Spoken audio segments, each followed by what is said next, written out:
Okay,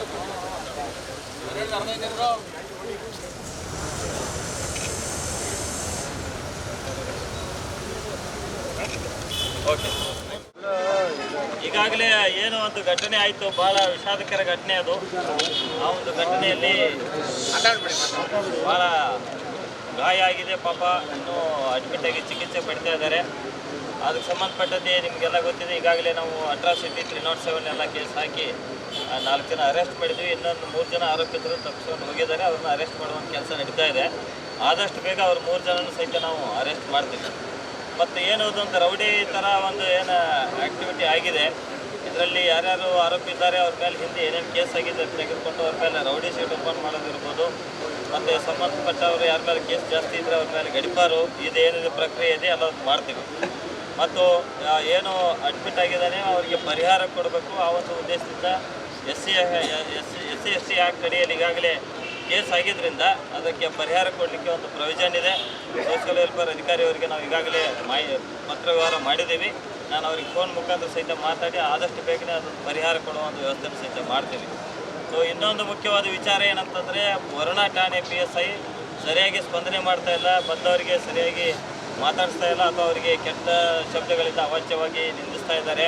ಅವ್ರ behaviour ಸರಿಯಿಲ್ಲ, ಅವ್ರನ್ನ ಅಮಾನತುಪಡಿಸ್ಬೇಕಂತೇಳಿ ನಿಮ್ಮ ಲೀಡರ್ಗಳು ಈಗಾಗಲೇ ನನ್ನ ಮುಂದೆ ಮತ್ತು IGP ಸಾಹೇಬ್ರ ಮುಂದೆ ಸಹಿತ ಪ್ರಸ್ತಾಪ ಮಾಡಿದ್ದಾರೆ. ಆ ವಿಷಯ ಬಗ್ಗೆಯೂ ಸಹಿತ ನಾವು ಗಂಭೀರವಾಗಿ ತೆಗೆದುಕೊಂಡಿದ್ದೀವಿ. ಈಗಾಗಲೇ ಅದನ್ನು ನಾವು ಒಬ್ಬರ ಹಿರಿಯ ಅಧಿಕಾರಿಗೆ ಅದನ್ನು ಎನ್ಕ್ವೈರಿ ಕೊಟ್ಟು ಅವ್ರ ಮೇಲೆ ಆ್ಯಕ್ಷನ್ ತಗೊಳ್ಳುವಂಥ ಕ್ರಮ ಮುಂದಿನ ದಿನಗಳಲ್ಲಿ ಆಗ್ತದೆ. ದಯವಿಟ್ಟು ನಮ್ಮ ಇಲಾಖೆ ಜೊತೆ ಸಹಕರಿಸಿ, ನಿಮ್ಮ ಜೊತೆ ನಾವಿದ್ದೀವಿ ಅಂತೇಳಿ ಹೇಳಲಿಕ್ಕೆ ನಾನು ಇಷ್ಟಪಡ್ತೀನಿ. ಮೈಸೂರು ತಾಲೂಕು ನಾಯಕರ ಸಂಘ ಮತ್ತು ಎಲ್ಲ ಸಮಾಜಗಳ ಸಹಯೋಗದೊಂದಿಗೆ ಇವತ್ತು ಐರಳ್ಳಿ ಗ್ರಾಮದ ಯುವಕ ಗಿರೀಶ್ ಮೇಲೆ ಅನ್ಯ ಸಮಾಜದ ಬೇರೆ ಗ್ರಾಮದ ಯುವಕರುಗಳು ಏಕಾಏಕಿ ಅಕ್ರಮವಾಗಿ ಐರಳ್ಳಿ ಗ್ರಾಮಕ್ಕೆ ಮಾರಕಾಸ್ತ್ರಗಳಿಂದ ನುಗ್ಗಿ ಗಿರೀಶ್ ಮೇಲೆ ವಿನಾಕಾರಣ ಮಾರಣಾಂತಿಕವಾಗಿ ಹಲ್ಲೆ ಮಾಡಿ ಗಿರೀಶ್ ಎಂಬ ಯುವಕ ಏನು ಸಾವು ಬದುಕಿನ ಮಧ್ಯೆ ಆಸ್ಪತ್ರೆಯಲ್ಲಿ ಹೋರಾಟವನ್ನು ಮಾಡ್ತಾ ಇದ್ದಾನೆ. ಅವರ ಕುಟುಂಬಕ್ಕೆ ನ್ಯಾಯ ಸಿಗಬೇಕು. ಮತ್ತು ಏನು ಇವತ್ತು ಆರೋಪಿಗಳನ್ನು 4 ಜನ ಬಂಧಿಸಿದ್ದಾರೆ, ಇನ್ನೂ 2 ಆರೋಪಿಗಳನ್ನು ತಲೆಮರೆಸ್ಕೊಂಡಿದ್ದಾರೆ, ಅವ್ರನ್ನ ಬಂಧಿಸಬೇಕು.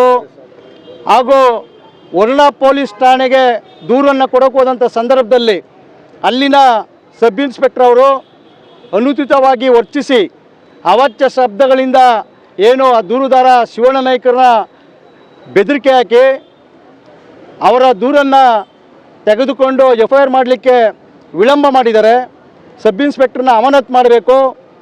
ಮತ್ತು ಆ ಭಾಗದಲ್ಲಿ ಏನು ಒಂದು ಅನೈತಿಕ ಚಟುವಟಿಕೆಗಳು ಕಾನೂನು ಬಾಹಿರವಾಗಿ ನಡೀತಾ ಇದೆ, ಅದೆಲ್ಲವನ್ನು ಕಡಿವಾಣ ಹಾಕಬೇಕು ಅಂತೇಳಿ ಇವತ್ತು ಎಲ್ಲ ನಮ್ಮ ನಾಯಕ ಸಮಾಜದ ಹಿರಿಯರು ಮತ್ತು ಎಲ್ಲ ಸಮಾಜಗಳ ಮುಖಂಡರುಗಳು ಯಜಮಾನರುಗಳು ಸೇರಿ ಇವತ್ತು ನಮ್ಮ ಮೈಸೂರು ವಿಭಾಗದ IG ಸಾಹೇಬರಿಗೆ ಮತ್ತು ಮೈಸೂರು ಜಿಲ್ಲಾ ಪೊಲೀಸ್ ವರಿಷ್ಠಾಧಿಕಾರಿಗಳಿಗೆ ಮನವಿಯನ್ನು ಕೊಟ್ಟಿದ್ದೇವೆ.